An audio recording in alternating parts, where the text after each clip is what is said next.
All right, welcome to episode 16 of the Women's Cricket Podcast, the show where we talk about all things women's cricket. We've got Neha joining us, like always. Neha, I know we are in the middle of a worldwide IPL week, and with everything that's happened last night, my voice is probably a reflection of the kind of game it was yesterday. But how's it been so far? How's it been in terms of not just women's cricket, but with you? IPL's begun, a lot of cricket to catch up on.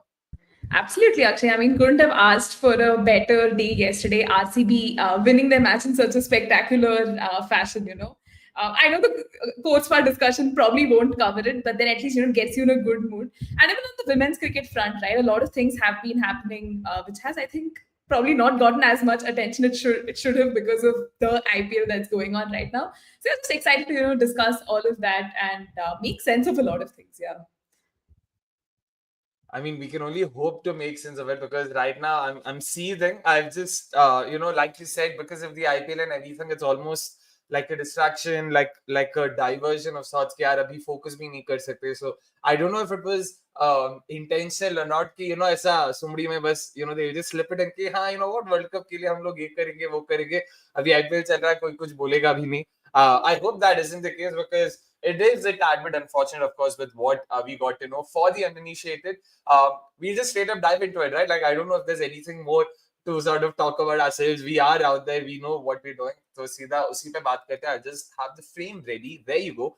The venues for the 2025 ODI World Cup have been announced or confirmed. I don't know if it's been made official by the ICC, but all reputed websites have confirmed, what, these are the venues that have been confirmed, and the venues are as follows: Thiruvananthapuram, Raipur, then you've got Vizag, then you've got Indore, and of course Mullapur, which will also be hosting the World Cup final. So to get this straight, 2017 we see Lords hosting a World Cup fixture. 2020 we see MCG hosting a World Cup fixture, including the final. 2022, the Women's ODI World Cup again in South Africa, we see Cape Town hosting the World Cup final. And in 2025, just like how it should progress, Mullapur, because that is, of course, in the list of iconic venues when we think of cricket, will be hosting the World Cup final. Neha, 5 venues, 5 extremely interesting choices to say the least. Where are you standing when it comes to this?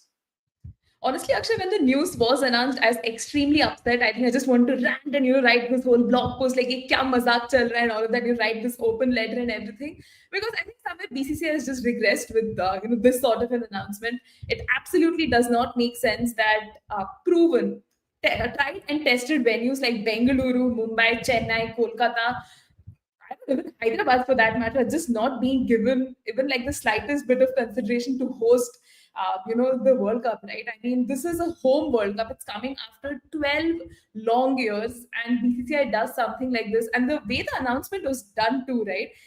I don't know, like it just seems extremely bizarre. Honestly, at a loss of words. Fortunately, there was a lot of outrage, from fans as well. कि आप ऐसा कैसे कर सकते हो? This is, a marquee event, and how can you just, allocate it to these venues? Again, this is with no disrespect to the venues that have been announced, right? I mean, again, they would probably fancy their chances hosting a World Cup. It's a big thing. But all of these experiments, BCCI should limit it to bilateral cricket. Na yaar. तो थोड़ी ना World Cup में ऐसे ही, give them this sort of a status. So it's just beyond bizarre, trying to make sense of it and, just consoling ourselves, ki, okay, newer venues and even the venues that have been chosen, just historically see they've never hosted any women's matches, I think, except Indore, which was way back in the probably like, I don't know, 20th century or something. So I don't know, it's just beyond bizarre. And I don't know, I might just keep on ranting if you don't stop me at this point. I mean, what is appalling is the fact that of the 5 venues that have been chosen, only 2 of them have ever hosted a women's fixture. And Indore and Thiruvananthapuram, of course. Indore also, it's not the current Holkar Stadium. It was the older stadium, which was then, which went defunct in 2006. Or 2008 rather. The fixture happened in 2006. And then Thiruvananthapuram technically is the only active stadium that's being used. So what do we make of that? Why did it have to be that? The reasons cited were that, the men's domestic season will be beginning. There's also rain expected in parts of the country. Are you going to tell me that the men's domestic season is being given priority over the women's ODI World Cup? This is not even the T20 World Cup that happens every couple of years. This is the mega event across genders.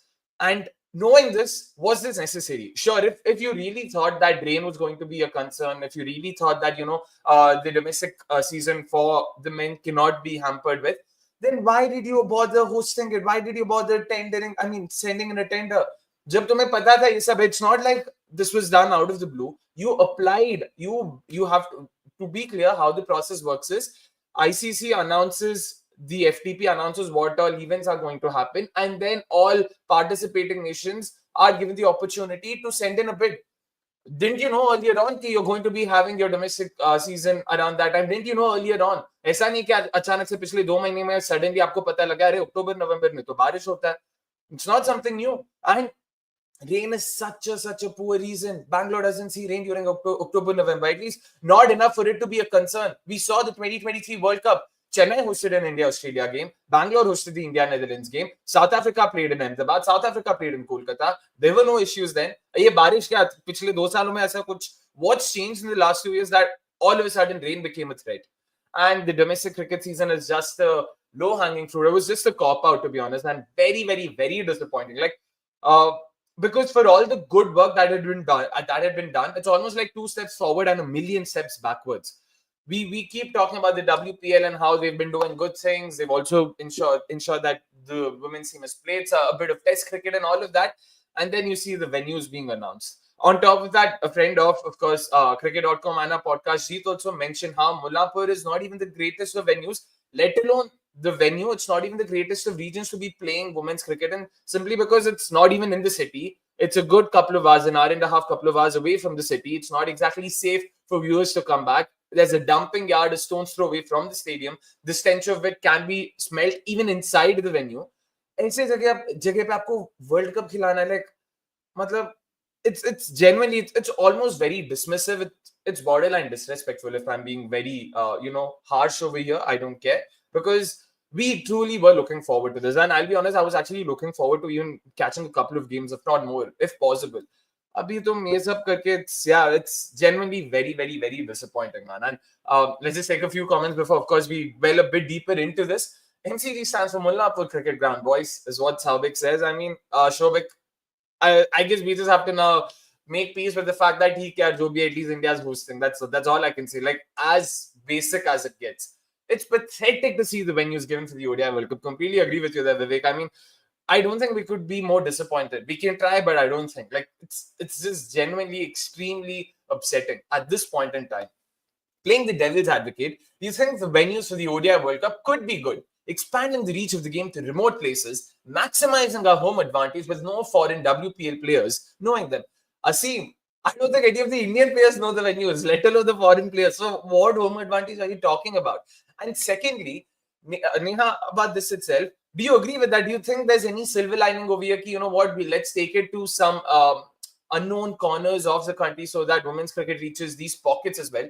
Do you agree with that sort of line of thought? See, that's definitely one way of seeing. But Asim, again, probably if you really wanted to experiment on venues, again, just going back to the point I made earlier, do it during bilateral cricket. Do it again. I don't know, man, for any other domestic tournaments and all of that. I don't think the World Cup is the right sort of an avenue to experiment, because as much as we want the game to grow and go to different regions, you still need crowds to come in there, right? I'm not sure that the non-India matches may crowds may only. So what kind of an impression is it giving? It definitely doesn't make for good optics as well.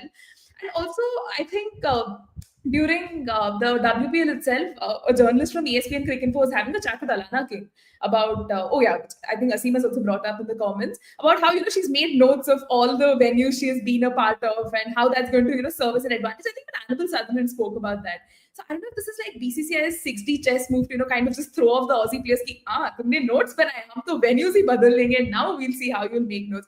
Honestly, I don't see any other silver lining. I hope for all the criticism that unfortunately these venues are copying, spectators show up and prove it as a point, boss, when we can get in the audience. But I think it's extremely unfair to venues that have time and again shown their support to women's cricket, right? The likes of Bengaluru. Again, I am coming from a place of bias, I'm admitting it. Bengaluru, Mumbai, Chennai, and all of these places, wherever bilateral cricket has happened, we've seen how things have worked, even during the WPL, right? And even Ahmedabad, like the Narendra Modi Stadium, as much as the BCCI, uses it for all important tournaments, and I think even bilateral series, why wasn't that given a go, right?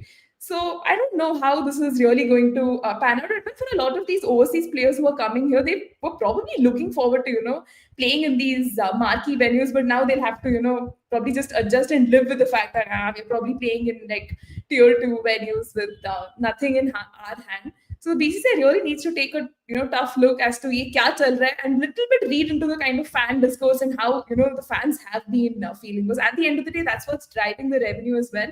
And this World Cup could have been that sort of a wonderful opportunity to actually just see how the women's game can further grow in like proven venues and do your experiments later. That's all I have to say. Yeah, I mean, I agree with you. It was supposed to be that watershed moment where, packed crowds, more people coming in. And again, like Asim says, if the objective was to reach newer people, a newer audience base, then the way isn't to sort of do or host games in those venues. Promote TVs, promote TV viewing, promote your Hotstar viewing and all of that stuff. Because at the end of the day, there's less than 1% of the total viewership coming into the stadium. Majority of it is on digital platforms or TV. तो वहां पे अच्छे से market करो ना. WPL भी अच्छे से मार्केट नहीं हुआ था जहां we saw the ads coming just a couple of weeks ago and that was also Virat Kohli का चेहरा दिखा के ये कर रहे थे. So it's been a very weird thing. I don't know how much of it is down to Jay Shah moving out and now we see a new secretary with someone like Adeep Jitsai coming in. I don't know if that's played a role because all of these changes happened in the last 3-4 months around the time when we've also seen a change of helm or change at the helm of power. And it's very unfortunate. Yeah, we need to understand promoting the game does not mean just randomly hosting games elsewhere. And like Janvi also goes on to mention over here, even if the Aussies were gathering some info, that's not as important as showcasing full means full stands on TV and using that opportunity to further the momentum for women's cricket. Completely agree with you. And exactly bang on there. It is important to see more people coming in because that's what then drives more viewership. It is like a self-fulfilling prophecy of sorts. When they see more people watching it live, then they also would be more attracted. Acha, theek hai, kuch chal raha hai, boss, hum bhi dekhte hain. Now you're just making it more disheartening, not just for viewers. You also think of the players who are playing. यार, Elise Perry ये सब अगर खाली stadium Mullapur में खेलेंगी, मतलब again, I'm just jumping the gun here. I hope Mullapur proves me wrong and it's going to be a packed house for every game that happens there. But अगर वो नहीं होता, तो फिर क्या फायदा हुआ? This is not even a double-edged sword. It seems fairly obvious to me that the odds are heavily stacked in the favor of Mullapur not getting fully packed crowds. On the other hand, a venue like Bangalore, I just can't believe, for the love of God, why didn't Bangalore get any games? I'm really sorry. I know, again, like Neha mentioned, I'll have to admit there will be a lot of bias.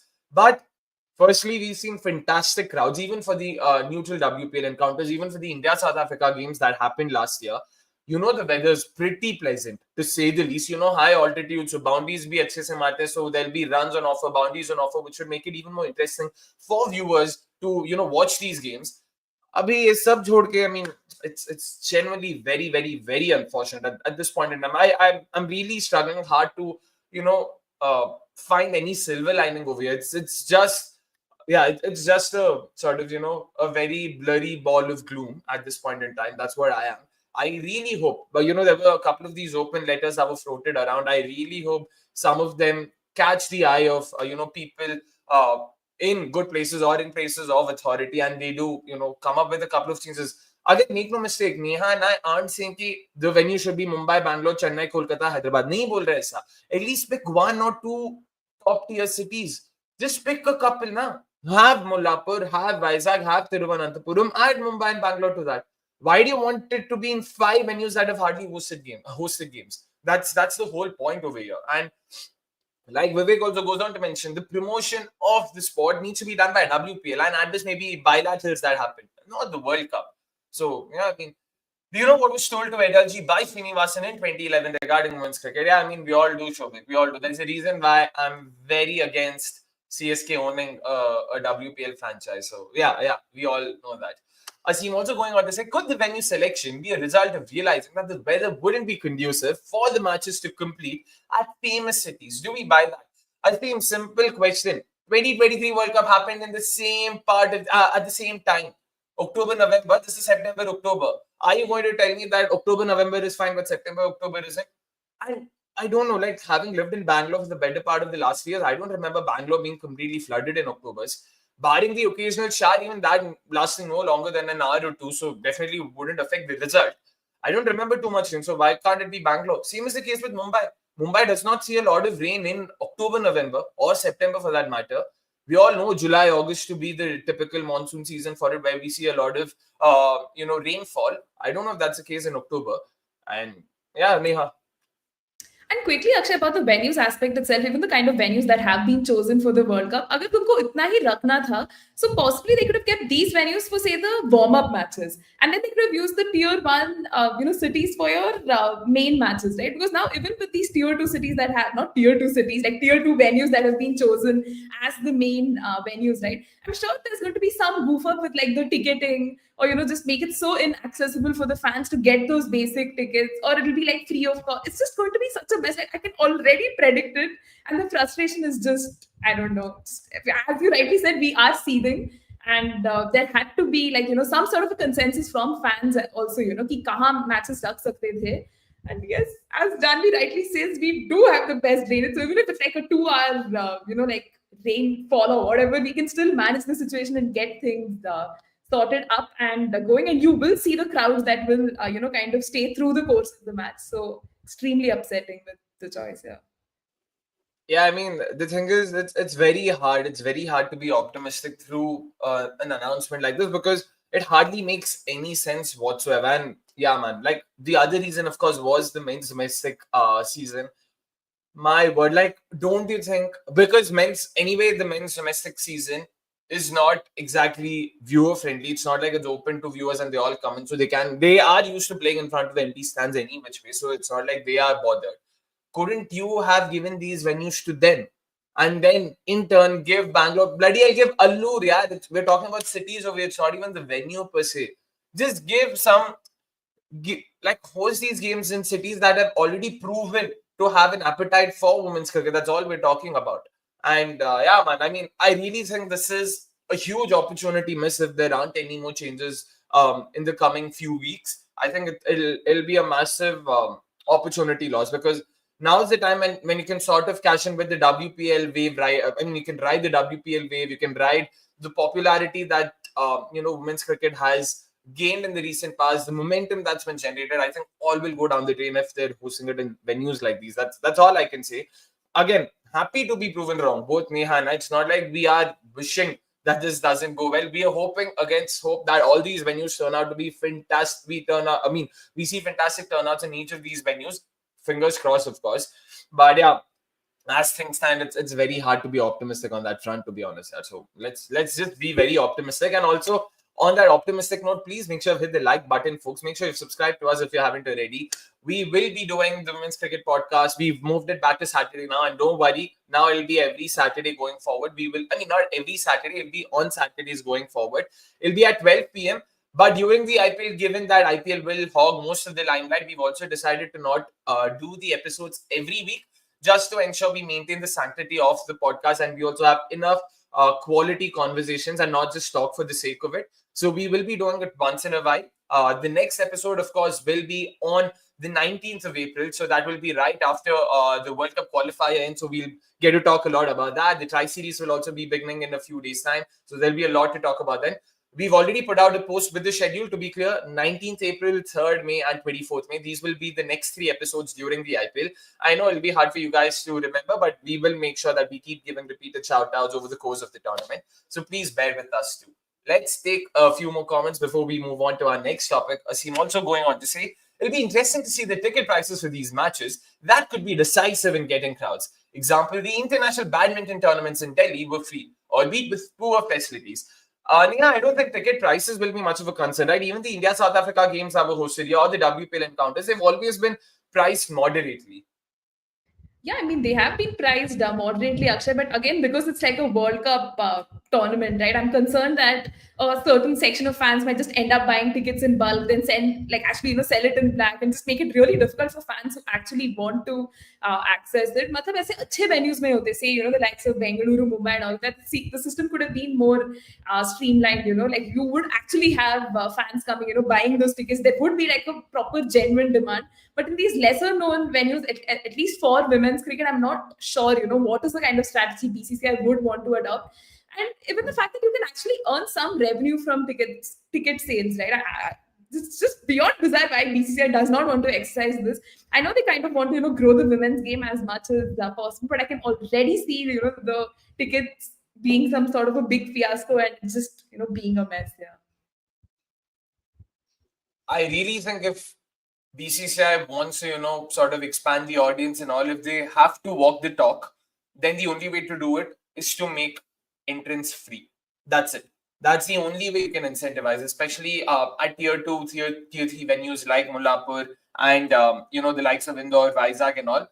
Indore, Vizag, Trivandrum, I'll still give them the benefit of doubt because they've at least hosted enough men's cricket. Mullapur तो सिर्फ IPL ही खेला है भाई, मतलब IPL ही खेला गया है वहाँ पे. Sorry, but like international men's cricket has been hosted by the venue, so it's always going to be tricky.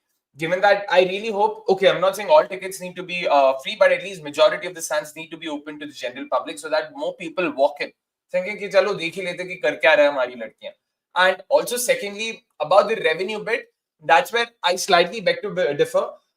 Ticketing revenue forms a very small sliver in the grander scheme of things. In that pie of overall revenue, at best it's like 0.1, 0.2%. So it doesn't matter to BCCI if they get ticketing revenue or not. So making it free won't really cost them a lot. They've already earned all the money they need to by selling broadcast rights and everything.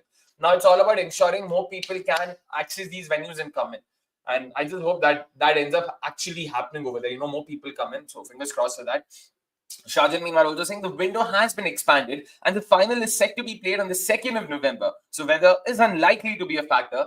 I think there you go, Shahjan. I mean, you also confirm that if it's going on till the 2nd of November, bhai, oh man, Shahjan, you're not making it any more easier for us, I'll be honest. Like, we're trying to be optimistic by giving us more reasons to just diss on the word. I don't think we are doing any favors to ourselves. But yeah, fingers crossed, they just get their act together, they understand it. If not a change of venues, which is what ideally should be done, then at the very least, they need to ensure that the facilities, the logistics, everything's taken care of, the operations especially. That way, the 23 World Cup was a fiasco, man. Was a terrible, we saw how terribly mismanaged the tickets were.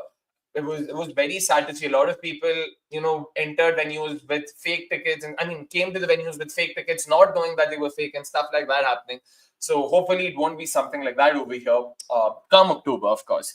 I saw someone rightly point out on Twitter that Pakistan is holding the qualifiers in Gaddafi in Lahore. Exactly. They're playing, of course, 2 venues in Lahore, the Gaddafi Stadium and also the Lahore University Stadium. Everyone is open to it because at the end of the day, it's not like kharcha bahut zyada ho jayega. It's not like Mullapur. Hosting a game in Mullapur will cost you half of what it'll cost you in Bangalore. And even if it does, you're the richest board in the world. For hell's sake, you need to understand क्या करना है इतने सारे पैसों का, मतलब छाती पे लेके जाना है क्या? So I just don't know, man. And exactly right at this point in time, it's hard to be anything but nihilistic. Janvi also just sharing that sentiment, saying, I see no pros to cheer myself up. It's all cons. There isn't even a domestic season ahead of the World Cup in which our players could practice and get some home advantage and conditions knowledge.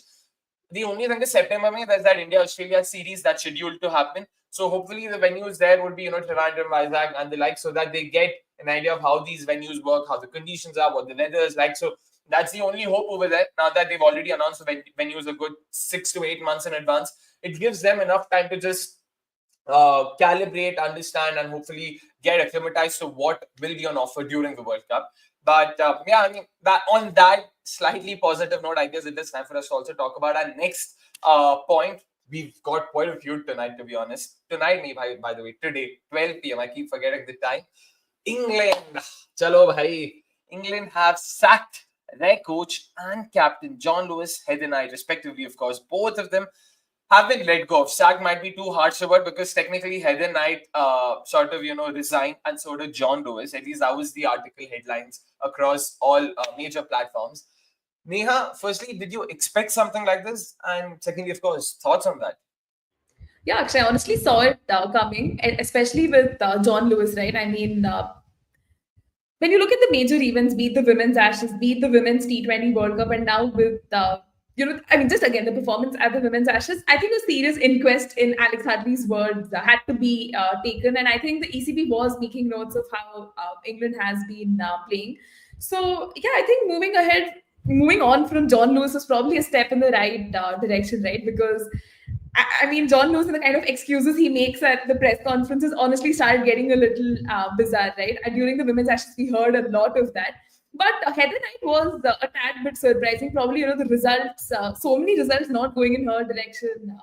Probably, kind of paved the way for this sort of a thing. I mean, Heather Knight, again, we just look at her tenure and legacy, has won the 2017 Women's ODI World Cup famously against India. But after that, hasn't been a lot to, talk about. England by themselves, by their standards, haven't played that level of cricket. Even the gap, I think, with Australia was kind of getting a lot. Even the 100 hasn't really helped them, clinch those key moments. So England would probably have to again start this rebuild phase. I thought at least till the Women's ODI World Cup they would persist with this duo to just give them that last shot and see where it goes. But again, I think with the kind of change they are enforcing and the direction they want to go, they want to see immediate results, right? England next place, West Indies somewhere in May, so probably that'd be a good time to figure out what are the players we can go ahead with for this all important World Cup. As we talk now, the England A versus Australia A tour is also going on. Where England A is performing well, and a lot of new names are kind of showing up. The run charts and the wicket charts. So interested to see how England is able to pick up from that talent pool as well. But again, would have still persisted with them till the end of this, Women's ODI World Cup cycle. But probably they just wanted immediate results, and it felt like a step in that direction. And now, a lot of people are throwing in Charlotte Edwards' name as someone, who can be a potential successor. So interesting times for England. Would want to see how they go from here, and hopefully we don't get to see any more reactionary, I would say like people stepping down and all of that. But who will be the next captain is probably a very big question. Yeah. Yeah, I mean, in some sense, I actually think a bit differently. Like my thoughts were the other way around. Heather Knight, stepping down was slightly on cards. 9 years as the captain. She'd not really done much. Not a lot of silverware. I mean, none. To be very blunt about it. On the other hand, John Lewis was joined ahead of the 23 World Cup. Jan 23, if I'm not wrong, is when he joined. So it had been about a couple of years, and he ran only 2 ICC events, one of which he joined a month prior. The Women's T20 World Cup that happened in UAE, I wouldn't call it a blunder because they were thoroughly comprehensive in the first 3 games. Unfortunately, they were just a Kiana Joseph away from entering the semi-finals, and from there, of course, it is anyone's game. So it was a tad bit unfortunate. I still think they could have probably held on to John Lewis at least till the end of this World Cup, simply because he spent some time with the side. So he would have developed the rapport. He would have understood the players, their strengths, their weaknesses. So it would have made it a lot more easier entering the World Cup, especially in the Indian subcontinent. But I mean, better minds have probably got together to take this call. I'm guessing they also must have felt that at this point in time, there seems to be a lot of conversations around how women's cricket seems to have stagnated despite all the facilities, all the infrastructure, all the resources that are being invested in. They're not really getting the return. So it is understandable why they've gone for a decision like this. It seems a bit like, the panic button has been pressed, but you can see why that's happened. And Neha, you wanted to say something? I quickly wanted to add this point. Like I was having a conversation with an England fan on my podcast, and she mentioned this, stat that she read somewhere that under John Lewis, right, about 4 or 5, pacers have been injured. Like all of them, because of stress fractures. So somewhere she feels like the whole management of the personnel itself under John Lewis was really poor. A lot of players just couldn't, quite connect to him or understand his philosophy. Apparently, John Lewis was a part of the baseball, team of Brendan McCullum as like some bowling coach or something like a few years back, I suppose. And that's when he started taking the reins of women's cricket. And somewhere the whole, understanding how women's cricket works and, that side of the mechanics was not done properly by him. So that's another reason probably, England decided to just look past him. And you have someone like Charlotte Edwards who has probably, expressed her interest very subtly, thrown her hand in the ring. Boss, I'm there, I can do it. She's been such a successful, coach in franchise leagues as well. I think she would be the right kind of person to lead, at least from the coaching side of things, England, in the right direction. But actually, do you think Charlotte Edwards would possibly be considered by England? A great shout, to be honest. I mean, an England legend, someone who's also done well in franchise cricket, like you mentioned. And importantly, that could also potentially mean that she would no longer be associated with Mumbai Indians, which I wouldn't be complaining about. So, ले लो भाई England, ले लो. हम ऐसा हम भी 6D chess खेलते हैं अपने दिमाग में. So, but yeah, she's definitely a great shout, and I am expecting, Charlotte Edwards in all likelihood to be the top contender for that post. Meg Lanning is actually another name I was thinking of, because Meg Lanning, India ke liye people are talking about how can she potentially mentor the Indian side and all.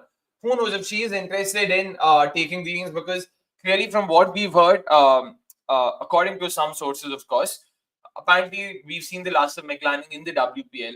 DPL भी शायद वो और नहीं खेलेंगी, so which means she's pretty much done with professional cricket as we know it. So why not just take up coaching, and who better than a top tier side like England against Australia? That's another challenge, something that she also relishes. She loves taking on challenges, so I wouldn't be surprised if someone like a Meg Lanning also throws her hat in the ring over there. Yeah, I mean, that could be an interesting shout, Akshay. But then Meg Lanning has retired from international cricket, 2 years back? She was playing active cricket, and I think it would just be taking a massive punt on someone like her in a World Cup year. I know England doesn't have a lot to lose, but just looking at the kind of outcomes they've had, like be it the Commonwealth Games, be it World Cups, and all of that, ever since 2017, I don't think they have a lot to write home about. So you'd want to go in again with that tried and tested coaching philosophy. Meg Lanning would be perfect as a mentor, but then you'd still need someone of like heavy resume and CV coming in to coach that side. And for me, I genuinely think it's like a no-brainer that they should go ahead with Charlotte Edwards. Yeah.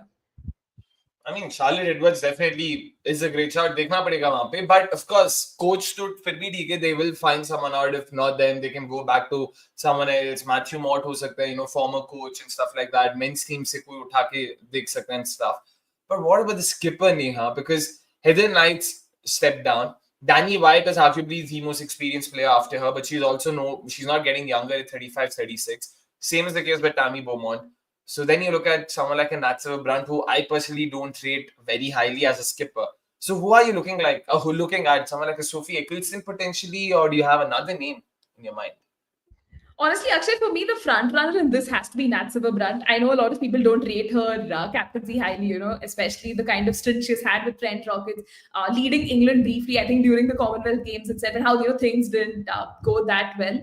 But then again, who are the other candidates to consider, right? You have the likes of Sophie Eccleston, who has not been that great of a captain for Manchester Originals, at least the whatever little we have seen in the 100. She is one of your star bowlers. Would you want to put that pressure on her, to lead a side that is clearly struggling, is something that really needs to be considered. Or the other thing England can possibly consider is keep a split captaincy approach. Say you have Natseva Brunt lead your Test and ODI side, bring in someone fresh for the T20 side of things too, right? I think Charlie Bean was asked this question, are you interested to lead the side? Many people have been pushing for your name, but she said, yeah, I'm trying to still grow and progress in my career. Ye captaincy to abhi ke liye will be a little difficult. So it again goes to show how England clearly hasn't done the succession planning properly, right? They always had a leadership group which had the likes of Tammy Beaumont, Amy Jones. I can't believe no one was talking about Amy Jones. Probably, that second ODI in the Women's Ashes series where that lack of match awareness and it just lost my whisker, going against her, and she doesn't give you that sort of a captaincy vibes. It is going to be a tough one for England, man, to actually find the right successor. But from the looks of it, I think Natseva Brunt is probably going to be that sort of a candidate. Hopefully, captaincy doesn't take a toll on her. Plus, on the personal front, she's expecting a baby, so I hope it doesn't mean a lot of pressure and just being squeezed from both sides. Very interested to see how England picks the right sort of a successor. And you talking about Charlie Dean also reminded me of that interview that Natseva Brunt gave in Australia during the Women's Ashes. Series के बीच में एक तो interviewer भी मतलब गजब यार, like typical Australian mentality, just unnecessarily making just coming up with something that would be provoking, that would be probing. They just randomly asked her, would you be interested in captaincy and all? And naturally, clearly, I don't know what was running in her head. She also just, yeah, I wouldn't mind if I'm offered captaincy. I'd be happy to lead my side and this and that. So yeah, in all likelihood, given the kind of player that Nat is, a gun all-rounder, fantastic with the bat, fantastic with the ball. So definitely she's got everything going her way.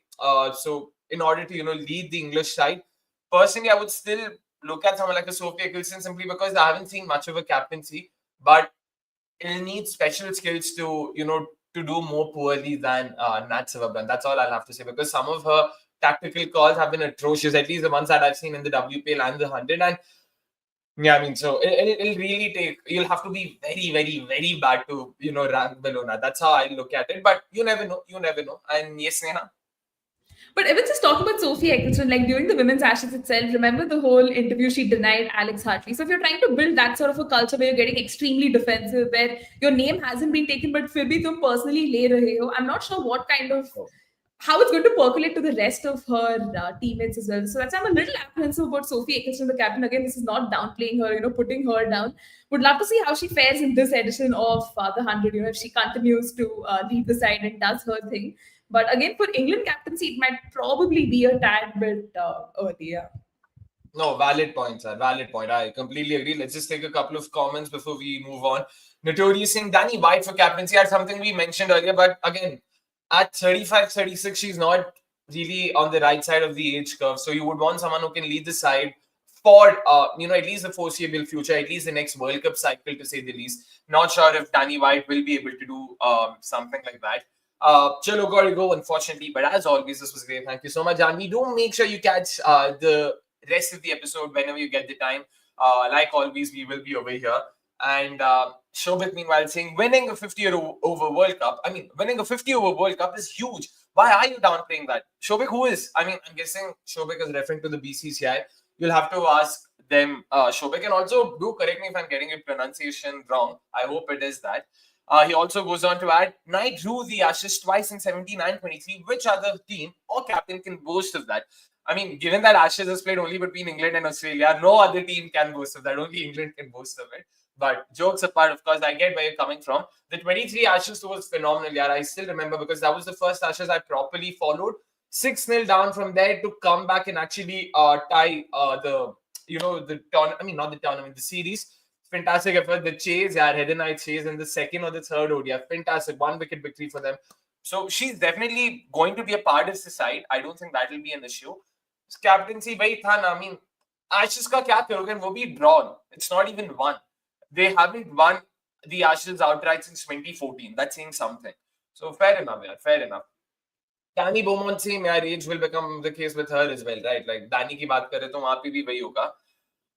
Do you think Matt Silverbrand would take the captaincy forward considering her workload? Gujjar, I mean, I'm sorry, I'm guessing that's your surname, but that's the only name I can see. Or I'll call you XYZ. That'll be more polite. XYZ, Nat Silverbrand herself has made no mince about the fact that she wants to, lead the English side. So I don't think she'll have any issues over there. Alex Hartley and Lydia Greenway are giving their nod to Charlie Dean as skipper. How about Alex Hartley and Lydia Greenway themselves? Lydia has been with MI. Alex Hartley has actually spent some time with the Multan Sultans as well as a spin consultant and whatnot. So, and Sarah Taylor as well. She's also been a regular feature, in the PSL as the wicket-keeping coach and whatnot. So, I mean, those are also names to consider. Maybe not as head coach, but as part of the coaching entourage, along with someone like a Charlotte Edwards to, shepherd the group. So, those are also interesting names to consider.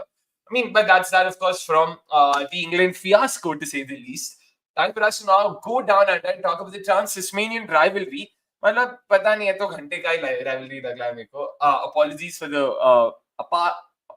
apologies for my French. Or pardon my French. अरे क्या यार, English ही भूल गया मैं. RCB CSK को क्या हरा दिया, English भूल गया हूँ मैं.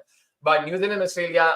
Neha, after that Sri Lanka series, we did speak about how, they played very well, but we'll also keep our hopes and expectations at check because it was still Sri Lanka that they defeated. Australia series, देखते हैं क्या होता है. देख तो लिया हमने, कुछ देखने लायक वैसे था नहीं. Yeah, unfortunately, it was one of the series which was very underwhelming, right? I mean, New Zealand was bolstered by the return of, the likes of Sophie Devine, you had Amelia Kerr, and everyone coming back, but still, it just didn't look like, New Zealand was present and they actually wanted to make any effort to win, right? All the three T20Is clinically outplayed by such a strong Australia team. I mean, had New Zealand played Australia in that T20 World Cup, in the knockout stage, I don't know what would have transpired. Would we have seen a different winner and all of that? But I think here's where, again, due credit, right, to the way Australia played. They realized the kind of mistakes they made in the T20 World Cup. They just came, and did the right kind of things in this series. The kind of, power play stats they had, acceleration in the latter overs, just rejigging their batting order a little. So I think Australia will take a lot of positives from this series. Not just the fact that they won the series 3-0, it looks really nice, but the fact that they actually ticked a lot of boxes and they look so formidable, right, ahead of that T20 World Cup that's happening next year in England. So Australia would be really, really happy with the kind of performance they put. But New Zealand, again, man, some positives here and there, but again, just a lot of things that didn't work out well for them.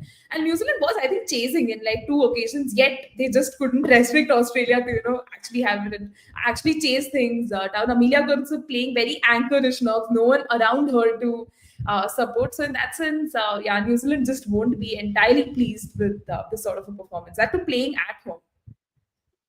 I mean, that's a bit of an understatement, to be honest. They should be extremely disappointed, gutted, and also they should really take a hard look at themselves in terms of how they play, because this is exactly the kind of cricket they need to avoid. And also they've, managed to continue their losing streak versus Australia. What, it's at 9 T20s, if I'm not wrong, or is it 8? I'm forgetting the number, but this is apparently the longest streak for any side against any opponent in women's T20Is.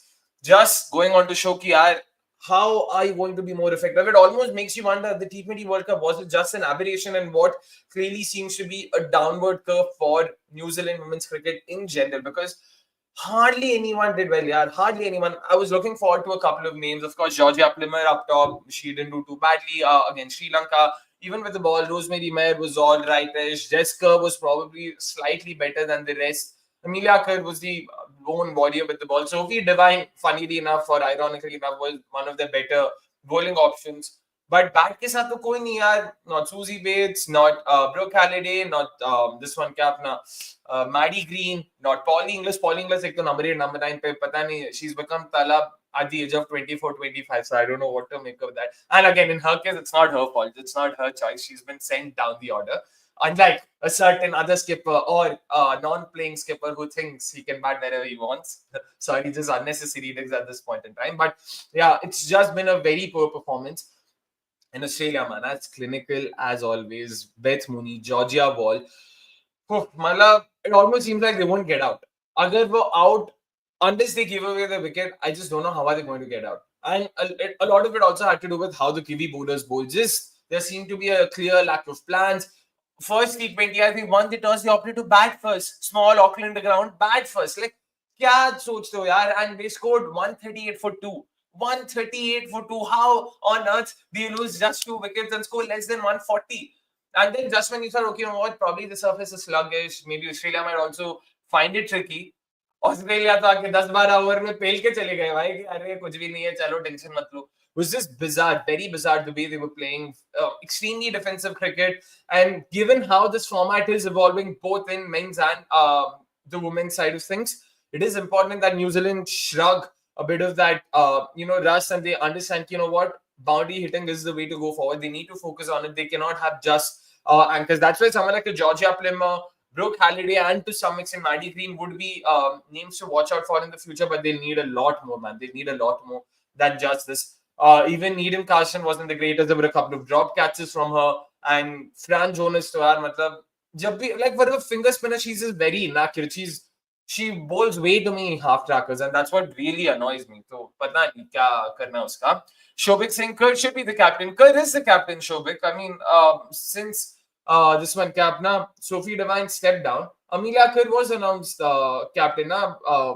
Like barring the Sri Lanka series where this one, Susie Bates took over because she wasn't available.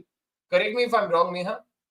But actually, in this series, Susie Bates was itself captaining. मतलब ऐसे अमीला कर का official announcement तो नहीं किया था ना उन्होंने?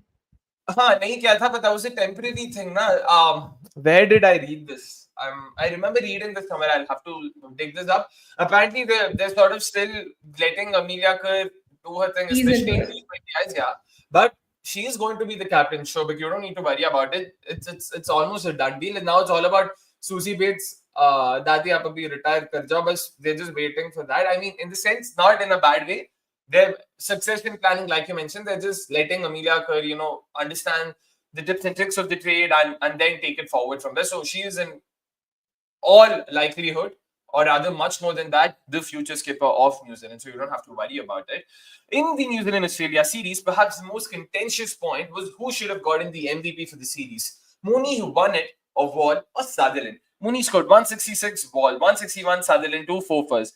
यार ये सब तो अभी मतलब क्या बोले यार, this is like those Paytm trophies that Virat Kohli has to fun. उनको फर्क नहीं पड़ता, दे दो किसी को, वो अभी उनके पास अभी भर भर के है. At this point in time, Bethmoni will be like, आप रहने दो, मैं घर से लाती हूँ, वो किसी और को दे दो, अभी जगह नहीं है. So yeah.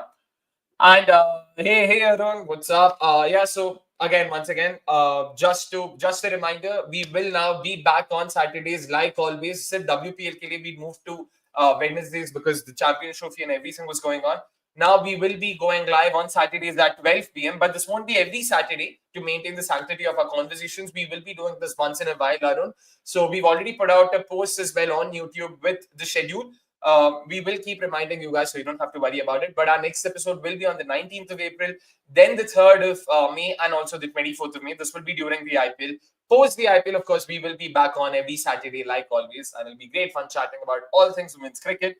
Let's take this up as well. Should Australia start playing with 8 players to make it fair for everyone else? Make it more like 3, yaar. 3 karda, I feel that's good enough. Let's just take a few comments before we go on to the next talking point. Akshay, you mentioned you couldn't see Wall and Mooney getting out. To be fair, Wall tried her best in the third T20 and New Zealand dropped 4 catches of her in that one innings. That is true, Asim. In fact, Neha, on that bit, first of all, New Zealand's fielding. Like, I spoke about Eden Carson, but in general, the fielding wasn't the greatest there. Yeah, the fielding was absolutely subpar, and I'm glad Asim brought this point. I'm surprised we didn't, think about this, because New Zealand, besides their batting not working out really well, their bowling also being just all over the place, they're at least fielding the basics at home. You'd expect something from them, but New Zealand clearly failed in that regard. But again, this goes to show how Australia is just playing that sort of a fearless brand of cricket. Chal मान लेते कि Georgia Ball gets out as well. You still know you have incumbent batters who are coming in who can do that sort of a job. Still get you those runs on the board. I remember in one of those matches where Ellis Perry also got to very quick fire, like 30 or something in very few balls, which is definitely nice to see. You just see them unleash that sort of aggression. But New Zealand clearly hasn't done themselves any favors, with the kind of fielding effort. Again, I hope there is some sort of an introspection. Key boss, we just lost 3-match T20I series. To Australia at home, and a lot of people have been questioning, I think, including us, like what is the relevance of a T20I series in the midst of ODI World Cup? So hopefully this doesn't affect New Zealand's confidence, going ahead. Because World Cup year, you would want to, win as many matches as possible, and yeah, hopefully New Zealand can get their fundamentals and basics right. Yeah, hopefully for that, because Sophie Devine spoke about this a couple of years ago, and after the Sri Lanka series, I was also one of those who jumped the gun and was like, there are decent talents available, but yeah, clearly he was proven wrong. Hopefully, they do get better from here. Shobek also saying, please have Onisha and Ananya as guests on your podcast if you can. I'd love that. I mean, we'd love that, Shobek. We'd love to talk to people like them. We'll get to learn so much. So we definitely love that. In fact, we've also tried reaching out to them. So hopefully we will get them on board sometime soon. Thank you so much for that. In case aapke paas bhi contacts hai, you can connect with them. You can hit them up, DM them and tell them to be over here. That'll also be great. Arun also saying, I believe even for the Aussies, losing is a non-negotiable like their male counterparts. That is true, yeah. That is true. It is the Aussie mentality. I don't think gender has anything to do with it. That's how they look at it. They know they have to be clinical. They have to win games, period. So good on them for being able to do that as consistently as they have. But yeah, that was that from the New Zealand-Australia series. Next talking point, of course, in 10 days' time, we will have the Women's ODI World Cup Qualifier starting. It's coming live from Pakistan. 6 teams taking part. It is going to be the host Pakistan along with Bangladesh, West Indies, and Ireland from the test playing nations, and Scotland and Thailand who ranked 11th and 12th. 6 teams. It's going to be a fantastic event. Fingers crossed we'll get to see the best 2 teams qualifying to the main event. We touched upon it briefly in the last episode, of course, but the squads hadn't been announced then, barring West Indies. None of them had, sort of issued or released their squads. This time around, everyone's done it. So we have a better idea of, who's going to be playing. So let's have the squads out first. Neha, talk me through this. Like, one of the major misses has to be Nadadar. Absolutely, and I think a lot of fans from Pakistan were expressing how disappointed they were to not see someone like a Nidadar. I mean, we've seen the kind of impact she has had for Pakistan over the course of all of these years, and her just not being a part of this very important event that's happening at home for a qualification in the World Cup just seems beyond bizarre again. So that is obviously a major miss. But I think all in all, the squads definitely look very settled. We can expect a very closely contested qualifier. I think in our discussion last time around, we were placing our predictions on who can be those top teams. At least from the looks of it, West Indies does seem like a front runner, and probably even Bangladesh, because of how they can kind of acclimatize to the conditions as well. And I think actually off record we were talking about Scotland as well, right? Like they are also missing like certain players. So that also kind of brings in the question of probably other players not a part of the contract, but why are they not being a part of this setup? But again, I hope we get to see a competitive qualifiers, right? Because again, it's like the best two teams who will qualify for that World Cup. So hoping we get to see that sort of cricket. And plus, I really hope the matches are like televised, broadcasted and streamed, and we just don't have to rely on scorecards to make do with our reductions of the World Cup. Plus, I think every day we're also looking at like what 2-3 matches too, right? So it's going to be a little hectic in that sense, but let's see how it goes. Plus, it's a round robin format, so every team plays the other. I think for a lot of teams, they'll be facing the other opponent probably for the first time. So that's going to be another interesting feature. And thankfully, Pakistan has ensured good venues, even though it's a qualifier and it's possibly clashing with other things as well. So kudos to them on that. And yeah, let's just see how this qualifiers goes about. Yeah, I mean, there's the IPL, the PSL also in Pakistan amidst all of this. So it's going to be interesting how they juggle all of this and ensure that there is, if not adequate, at least some semblance of a coverage for these tournaments. And I'm hoping that it'll be streamed somewhere. It is the World Cup qualifier at the end of the day. New team is winning this time in the IPL. Let new teams win the World Cup as well, says Amit. Oh, that's a bit too presumptuous there from him. But fingers crossed, yeah. I'm always up for seeing new teams winning it. If it's not India, then a new team. I'll not have it any other way for sure. India has never won a Women's Cricket World Cup. They've been like South Africa in women's cricket. Wow, man. Interesting. Okay, very interesting analogy. XYZ also going on to see which teams you think have the best chance to qualify with the Women's Cricket World Cup. And could we see a surprise entry this time? Neha, we touched upon this last time, who we think are favorites to make it through. Once again, like given the squads and given everything, what do you think? Are you sticking to the same two teams? Yeah, Akshay, more or less West Indies and Bangladesh, I really feel have the edge. I hope Pakistan, irrespective of all the things that have transpired with respect to their pay, certain players not getting selected and all of that, can actually be the underdog even though it's their home conditions and prove us wrong.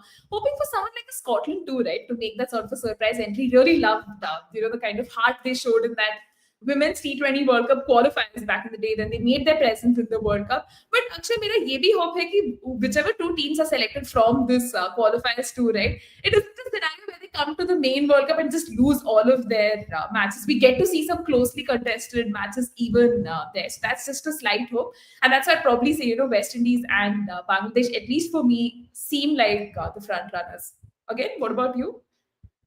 I mean, same two names for me as well, yeah. It has to be West Indies and Bangladesh. Like, you just see how they are. West Indies for sure, firstly, just because of the fact that they have Hayley Matthews, Deandra Doughton to begin with, who can win matches by themselves. Then add to that, you've got someone like a Karishma Ramiraj, Zaida James is someone I've genuinely enjoyed watching. Chinel Hendy has been in decent nick.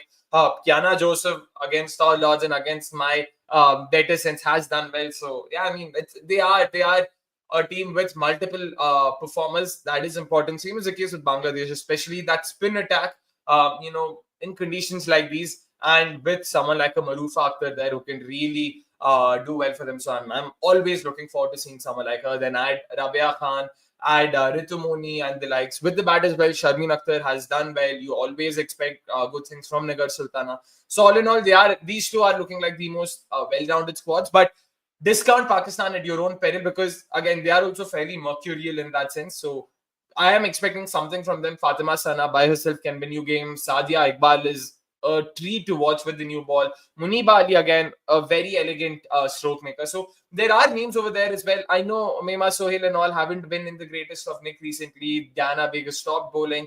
So wo sab hai, there are a bit of issues, but I still think they will put up a good fight. And given that they're playing at home, there's all the more reason for them to do well. So hopefully they also don't do too badly and make it through to the main event. So that's all we will be expecting from them.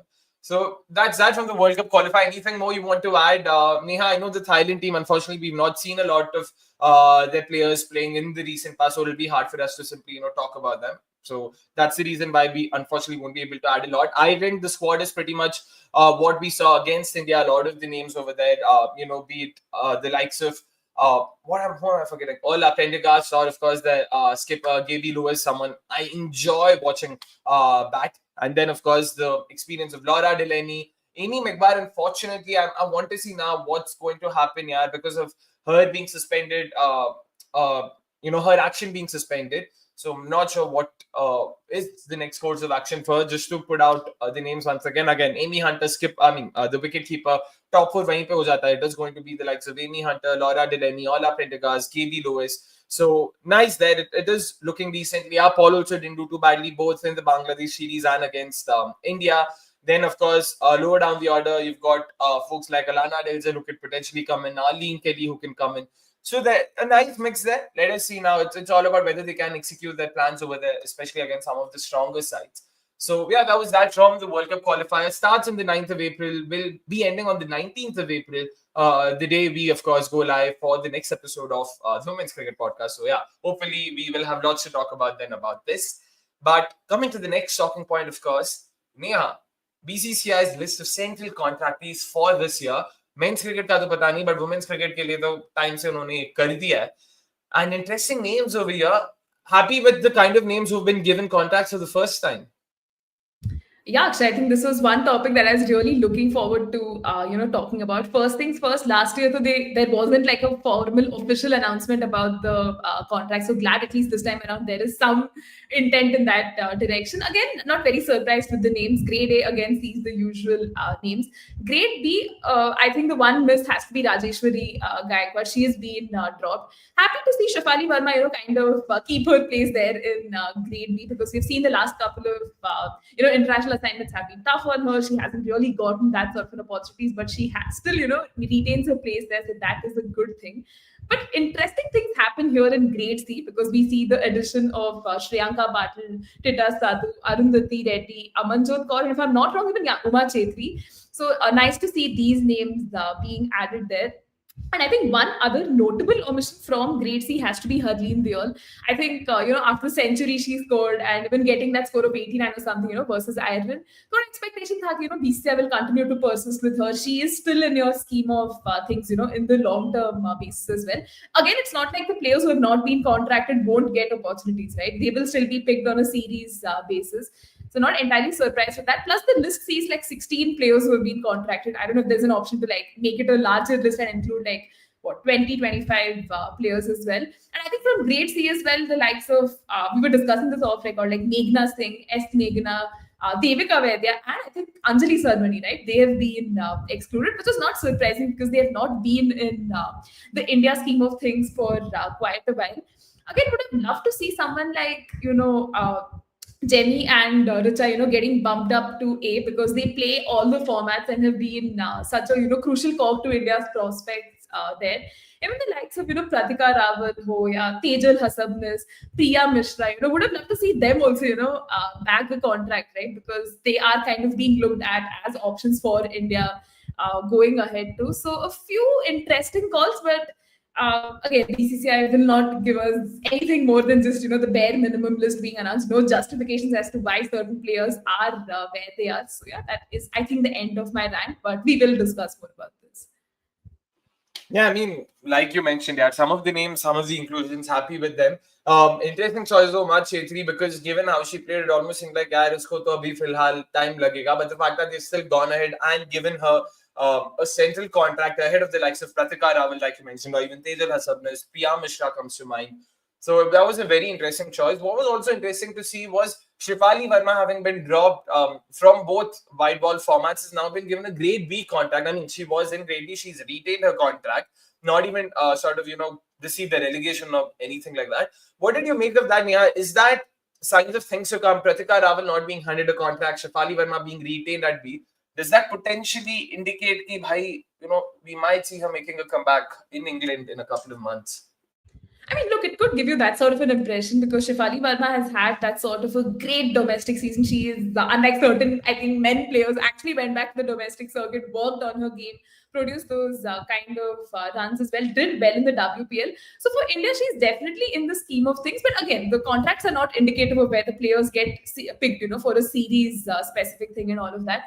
So Shefali clearly, is in the scheme of things, so she doesn't really have to worry on that front. But Pratika, again, not getting her contract was surprising. Like, do they just feel ki, one bad series and we're not going to give her an opportunity? So it doesn't give confidence to players, right? Especially in a World Cup year. So little surprised with that. And fair question that you asked, and Asim also brings in, like, do we like read deeply into this? And that's where, having a presser for this would really help. Last year, though, they didn't even make the retainerships like official, and we just had to make deductions. And this time around, right, the announcement was just like on the BCCI website, and we had to again make do ki, grade A players get like 50 lakhs, grade B 30 lakhs, and grade C 10 lakhs, right? This is again our deduction from what was announced previously. So again, the lack of transparency from BCCI certainly not helping the cause, and probably a press conference would have been quite interesting. I mean, we know why that hasn't happened. नहीं तो फिर से कुछ ऐसा बोल देते उटपटांग, then they would have to, spend more time just trying to clean up the mess that they might have created. So, ठीक है भाई. There's no A+ grade for women's cricket, asked Ronnie. No, there isn't. With the rise of franchise leagues, do you think domestic T20 tournaments are helping or hurting international women's cricket? Neha, again, no reason why it would cause more harm, right? Absolutely not. In fact, for a lot of these domestic T20 tournaments, right, that happen in India, a lot of the WPL scouts actually go watch these games. They get a better idea of how the players are performing. So so your senior women's T20 trophies and the subsequent challenger trophy is actually a good thing because the players are getting more exposure. They're kind of sometimes even using the skills that they've learned in the WPL onto here. So I don't think it is definitely helping international women's cricket as well, and just getting them game ready too. So I don't see a problem entirely with that, unless there's a deeper discourse that we're clearly ignoring. Yeah.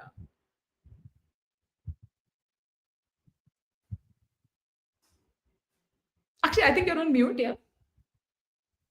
वाह भाई, चलो, thank God you mentioned it. तो बहुत ज़्यादा बकवास बोल देता. But yeah, no, I agree with you on that, and it is important that these domestic T20 tournaments are conducted because the youngsters get to rub shoulders with some of the experienced pros. There's a lot of knowledge transfer that happens. So we should not and cannot discount the network externalities that will be at play over there.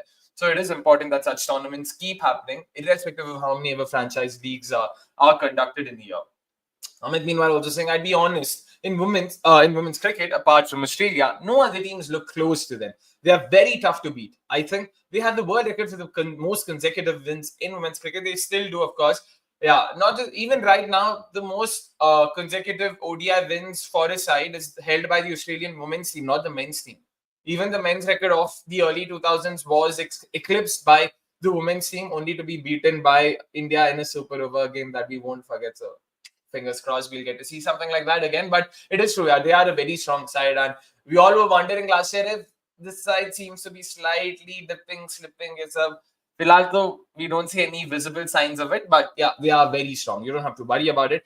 I don't see the urge to win at all costs in the Indian women's team. Hunger seems missing a bit after WPL's introduction. I mean, yeah, I mean, that's your opinion, Amit. I mean, we agree to disagree. That's all we can say to that. Well, winning isn't guaranteed, but hunger should be there no matter what. They are giving their best. They are trying. It's not that they aren't. But there clearly is a bit of that gap, especially with sides like Australia. It'll take a bit of time, but I do agree with you. At these ICC events, we are expecting them to get better. They haven't done as well as they should have, because just on skill alone, I would say the current Indian team is the second best, only behind Australia, just on skill alone. Now it's all about applying yourselves, executing it when it matters, and that's where they probably need to, sort of make that jump from 10 to 100. 1 to 10 ka ho gaya, abhi 10 to 100 ka unko karna hai, which they will. It's not easy. It takes a bit of time. We saw the men's team as well. Outside of 83 till 2011, kuch nahi tha bhai. So basically, for the first 70 years of, or even 45 years of ICC events, India had just the one trophy. So wo hota hai. So let us again wait. I mean, 35 years, apologies, not 45.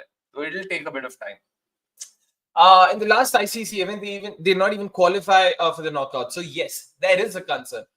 I get it. Of course, no one's denying that. It's just that does not mean there's a lack of hunger. There are so many other reasons for it, but completely agree with you. ICC events, may especially, we are expecting better from them, and fingers crossed they will get better soon enough.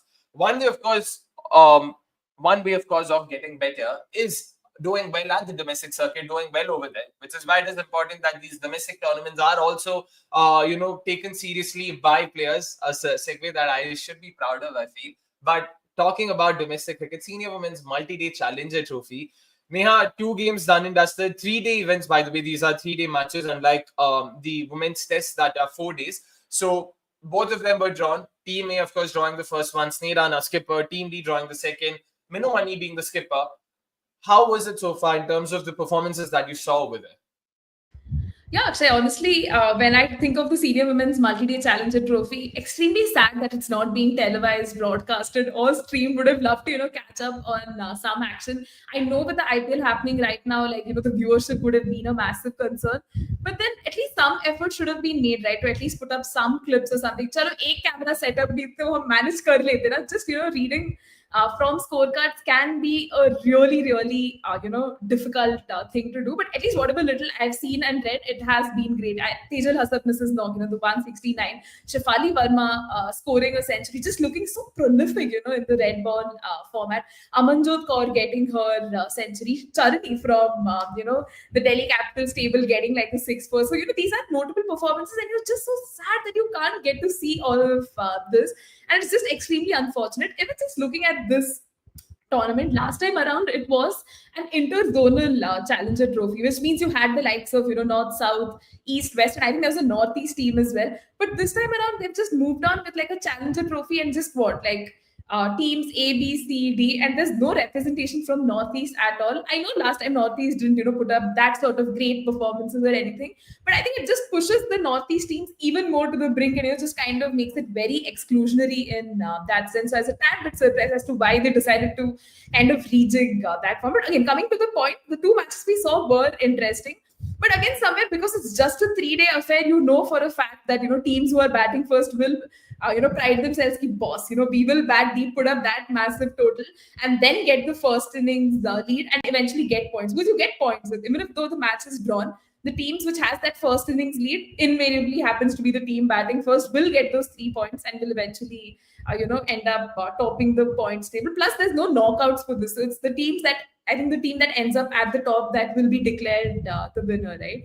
A little iffy about how these things are, but ठीक है यार, अब क्या ही कर सकते हैं. At least players are getting exposure to the red ball. I'd just probably take that. Imagine, Akshay, if you could have seen someone like a Kashmi Gautam, right, just bowling with the red ball. It would have been so amazing, right, seeing her transition from the WPL to a tournament like this. I think as fans, we're just being deprived. No excuses for the world's richest board on not, streaming these matches, and it's just incredibly sad. At least YouTube पे stream डाल दो भाई, लोग देख लेंगे. But yeah, at this point, I think we should just give up and not do anything about it.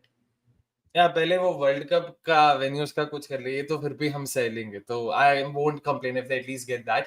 Meanwhile, Ronnie trying to correct me, get your facts right. Ronnie, I was just referring to 1975 to 2011. 36 years, they had just the one trophy before they won in 2011. So 35, 36 years is not much of a difference. I wasn't referring to 83 to 2011. What I said was in the first 35 years of ICC events, they'd won just the one trophy.